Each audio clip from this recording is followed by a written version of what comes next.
तय किया है। और उदय जी का हृदय से धन्यवाद।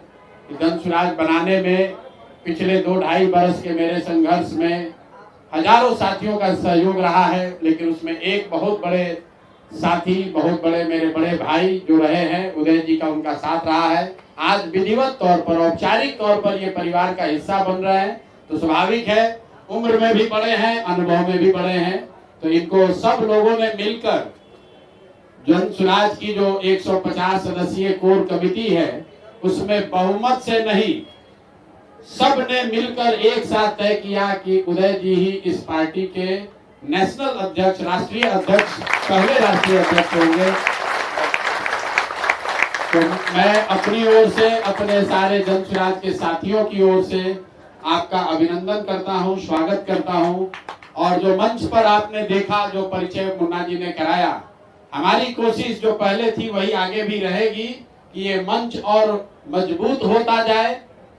इस मंच पर बैठने वाले लोगों की जो ताकत है, उनका जो कैरेक्टर है, यहाँ पर सबसे बड़े कानूनविद इस मंच पर बैठे हैं। यहाँ पर सबसे बड़ी आईएएस और आईपीएस परिवार अगर कोई एक परिवार होगा तो वो उदय जी का परिवार है। जो यहाँ पर अध्यक्ष मनोज भारती जी हैं, शायद मुझे लगता है कि अनुसूचित जाति समाज से इनसे ज्यादा प्रखर एकेडमिक रिकॉर्ड शायद ही किसी का होगा। बगल में अफाक साहब बैठे हुए हैं, उनके बगल में रामबली चंद्रवंशी जी हैं, उनके बगल में आर.के. मिश्रा जी बैठे हुए हैं, जो भी साथी बैठे हैं।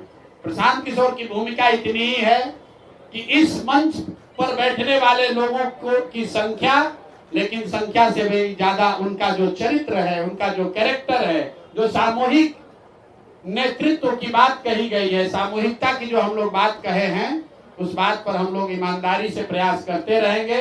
प्रशांत किशोर समय के साथ धीरे धीरे इसमें छोटे होते जाएंगे और जो मेरे साथी हैं ये हमसे बड़े होते जाएंगे। मैं हमेशा आपको कहता हूं, हमसे बहुत ज्यादा काबिल लोग, मेरे से बहुत ज्यादा काबिल लोग इस राज्य में हैं, जो इस दल को बेहतर चला सकते हैं, इस राज्य में बेहतर कर सकते हैं।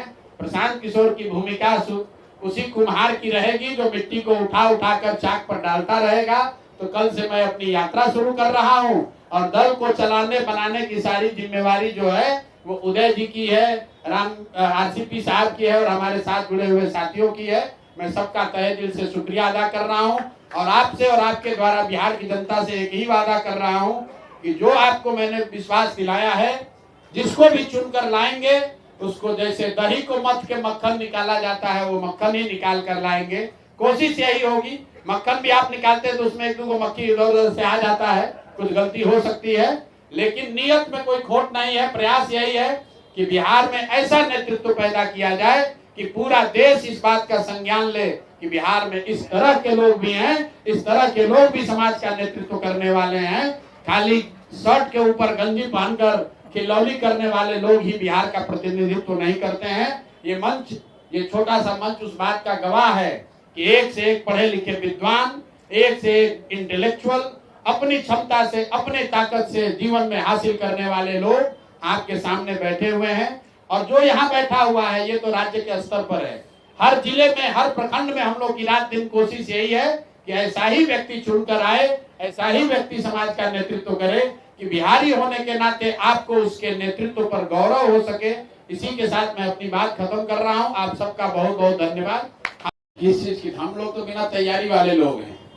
आप हमारी शक्ल देखिए, हम कोई तैयारी करके आते हैं?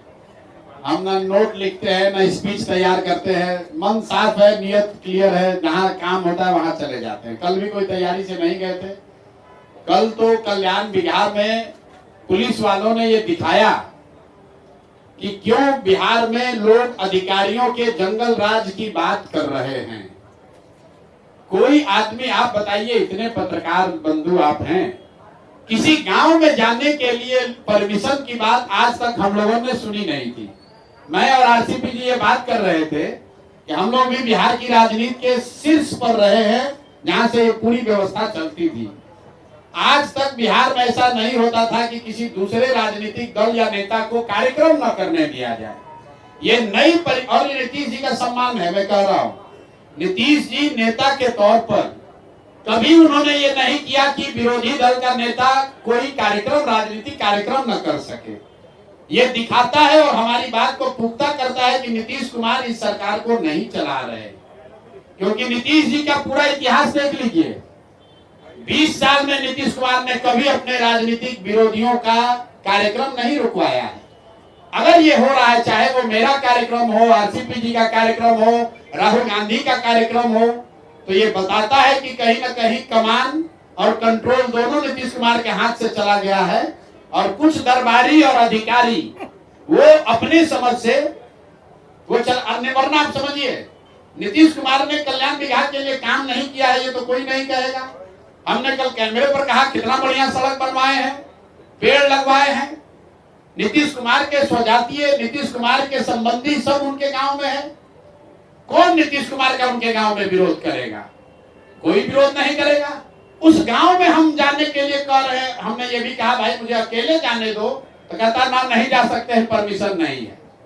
तो ये कोई नेता का डर नहीं है, ये दरबारियों का और अधिकारियों का डर है। और मुझे लगता है कि ये बिहार के लिए ठीक नहीं है। ये नई बिहार में बहुत सारे तरह की समस्या हम लोग के पास है, लेकिन इस तरह की राजनीति कभी बिहार में नहीं हुई है कि अपने प्रतिद्वंदी को, अपने राजनीतिक विरोधी को आप कार्यक्रम न करने दिए। ये नई चीज शुरू हो रही है, ये गलत है और कहीं ना कहीं इससे ज्यादा नुकसान नीतीश कुमार ही का हो रहा है। अगर हम कल कल्याण बिघा गांव में हो गए होते तो संभव है कि आप लोग इसका नोटिस भी नहीं लेते। संभव है कि 4 नीतीश कुमार के समर्थक हमारा विरोध भी करते, लेकिन ये बेवकूफ पुलिस वाले रोक के अपना ही मुड़ मिट्टी पलीद किया। अब पूरे बिहार में लोग बात कर रहे हैं भाई ऐसा क्या बात है कि प्रशांत किशोर को गाँव नहीं जाने दिया, जरूर कुछ दाल में काला है। तो ये इस तरह के अल्प बुद्धि वाले जब लोग राजनीति के शीर्ष पर रहेंगे तो यही नुकसान होगा।